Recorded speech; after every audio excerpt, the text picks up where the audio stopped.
Good morning. It's Tuesday, July 14th, and you're watching World Watch News in 3.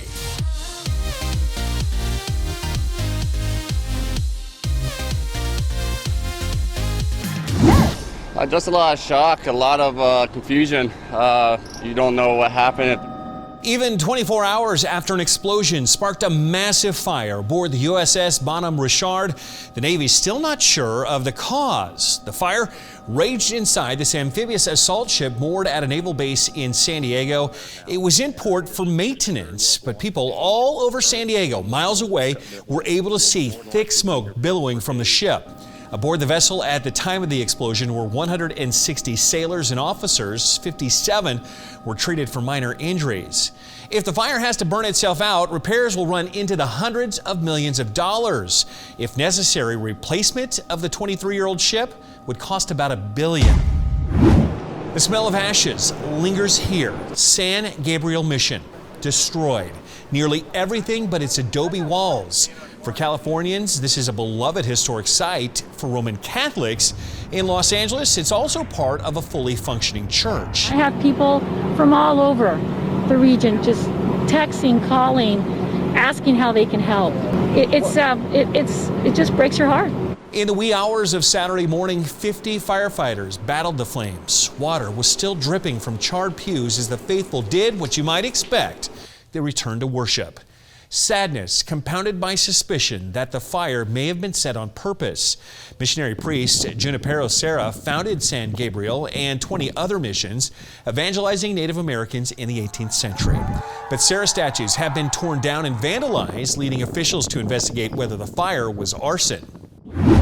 Just days after the United States served notice it's leaving the World Health Organization, the WHO sent investigators to China to look into how the coronavirus started and spread. A two-person team laid the groundwork for a larger probe into the origin of COVID-19. An epidemiologist and an animal health expert searched for clues in Wuhan, China. Scientists believe the virus started there and transferred from animals to humans. President Trump has been highly critical of the WHO for, his words now, severely mismanaging and covering up the spread of the coronavirus.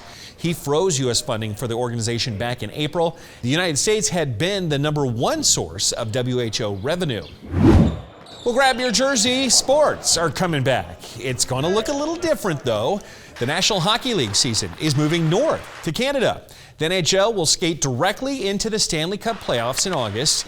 NBA teams are practicing at the Disney Sports Bubble in Orlando, and players began arriving at that quarantine site last week. Games tip off at the end of the month. And the NFL Players Association unanimously agreed to the idea of scrapping the football preseason. But training camps and the regular season games are set to start on time. Well, look at this. Crop circles are becoming more and more creative these days. This Templar's cross is in a field in France. Pretty big, yeah? The people who paid a visit are tiny by comparison. Some of the visitors are very superstitious, believing space aliens created this, and crop circle designs like it. I think it's a message for all of the people who died in the wars. Hereabouts, there are lots of people who died in the wars. Nobody asked the farmer, who we're guessing lost maybe 5 bushels of perfectly good wheat. Thanks for watching, everybody. I'm the Big Bash, and I do want to remind you there are only 27 more days until the full World Watch program launches. Make sure that you keep up with the latest by going to WHOdunit. You'll find discounts, updates, and more info like how to pre-order a World Watch subscription. Well, remember, everybody, whatever the news, the purpose of the Lord will stand. We'll see you tomorrow.